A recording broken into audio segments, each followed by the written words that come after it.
What's up, Zox fan? We're back with some more Etheria Restart. Now, we're going to be getting into a character overview of the Cantus Maris Lingluo. Now, this is actually a character that is bringing a ton of value and is a character that everybody can obtain free to play just for simply logging in. Now, when we actually look at what type of character Lingluo is, she is a healing support. And one of the things that she does extremely well is just that. Honing into the specifics of her kit, let's go ahead and let's dive into her skills. So with the Whirlpool, which is the skill 1, Ocean Waves Echo, Well Song resonates, and Lingluo deals 240% damage to a single enemy and heals the 2 allies with the lowest HP percentage for 15% of their max HP. Then there's also going to be an ability proc called Rockstar. So before each healing, it has a 60% chance to purify 1 debuff from each target. And basically, if the target has no debuffs, it then has a 60% chance to apply a 2-turn of Wells Prayer. Now, Wells Prayer is going to be a ability that when the turn starts, it recovers 5% of the max HP up to 5 stacks.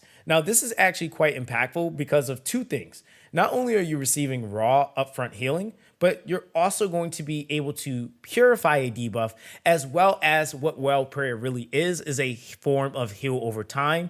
And this will stack up to 25%, which can be quite significant when we're talking about being able to continuously heal over the course of a fight, especially the longer the fight is. Now, when we get into the skill 2, which is going to be the Echo Symphony, this ability is pretty straightforward. Where the tides rise, Lingluo first heals all allies for 16% of their max HP and extends all allies buffs by 1 turn. Target allies receive an additional heal for 20% of their max HP. Now, whenever something says target allies, that's going to be the ally that is directly clicked on or picked when using this ability. Even though, yes, it does affect an entire squad AoE, there is an isolated unit that does get singled out that gets a little bit more value. So that could be any character that could be more on the brink of death, etc., right? So this all in all is going to be a great ability because of the extension of the buffs, and is really going to be a huge play into you being able to get more value out of being in a team comp with a ton of buffs. Now, when we get into the skill 3, this further is solidifying this,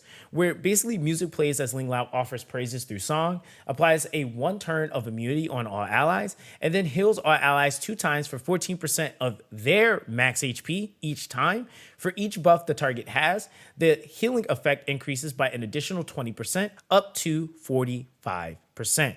So what this is essentially doing is obviously purely healing and just straightforward giving heals, but it's also giving you immunity coverage, which is going to be extremely valuable when we're talking about mitigating debuff effects like stuns or sleeps or whatever is going to try to come your way to prevent you from being able to go or do your job. Now, on top of that, what also is being emphasized is the fact that the more buffs that the target has, the healing efficiency will be increased. And this is something that is going to be playing a huge and a very, what I would call a vital part in how effective Lingluo can be. So the more buffs there are, the more potent she can be. Now, as far as module recommendations, I would definitely say in the early game, all the way into end game, you could definitely utilize ones like Swift Rush, where at a 12 matrix bonus is going to be giving you a speed value increase of 35%. You're also going to have ones that you can work in like Wellspring on a 12 matrix bonus is going to be giving you an HP increase of 45%. You also have ones like Cure, which is going to give you a 10% HP increase. And on an 8 matrix bonus set,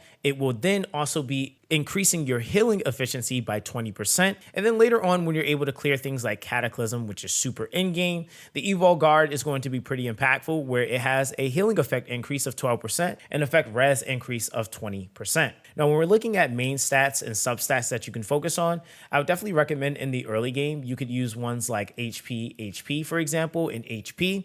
Definitely mixing in if you want when you start to work up better builds and getting more matrices accessible and just more set effects, effect res, HP. And then when we're even looking at substats, you definitely want things like effect res, you want speed, you want HP, and you definitely want defense. Those are going to be some high-end value stats for a character like Lingluo. You want her as bulky as possible with an ability to be able to rotate as seamlessly as possible, but also having the ability to prevent things from stopping or preventing her from being able to be an asset to the party she is on. Now, as far as skill prioritization, I would definitely say the skill 3 would be the very first one, with the first node increasing healing effect rate to 13% of the target's max HP. The second one will increase the healing boost for each different buff to 20%. The third one will increase healing effect to 14% of the target's max HP.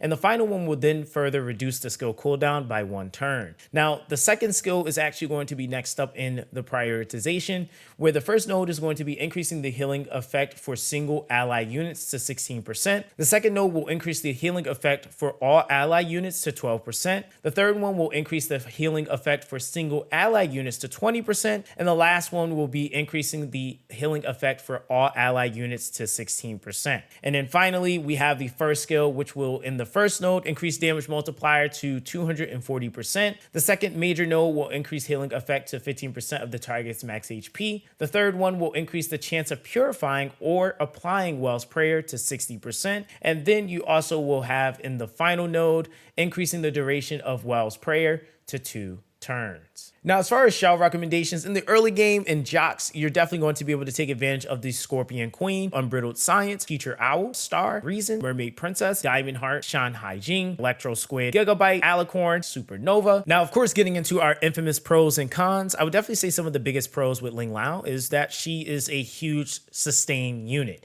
Not only is she purifying debuffs, but she's also going to be outputting some of the highest amount of healing in the entire game. And with that, you also are going to be seeing her endorsing buff-oriented team comps, which is really going to make her quite lucrative, considering that in more than not, you're going to have more setups where you're going to be buffing, or at least having some buffs being applied, to at least having enough to be able to enable fully a character like herself. Now, of course, that does kind of play a huge part in some of the cons, where we can also argue that her healing efficiency, because it is based off of the target, it can be quite mediocre depending on the scenario and how early an investment you are in Lingluo. And I would argue that what you really are going to have to maintain and making sure you're doing is having her on teams with buffs. And I guess that can also be a con. If you're not running a team with that, you won't be seeing the same quality or even the quantity of healing that you typically would be seeing if she was in the ladder. So this is definitely something that I feel like is required. And I think another con could also be that there is going to feel like there might be a further or even fairly higher ceiling for her gear in order for her to be as impactful just in terms of her own self-sustain and being able to keep her alive. But I really feel like this doesn't really take away from the fact that she is an amazing healer and you're going to use her in both PvE and PvP alike. So that's basically going to be that with the Cantus Maris Lingluo. Now, I hope that this was able to give you more insight on how she works and maybe how you can incorporate her in your comp. Again, she is a free-to-play accessible character, so everybody's going to have her. So with that being the case, guys, definitely let me know what you guys think in the comment section down below. And don't forget to like and subscribe to the channel and share this to a friend that might need some help in Etheria Restart. So with that, guys, everyone, stay blessed, and I'll catch you guys in the next one.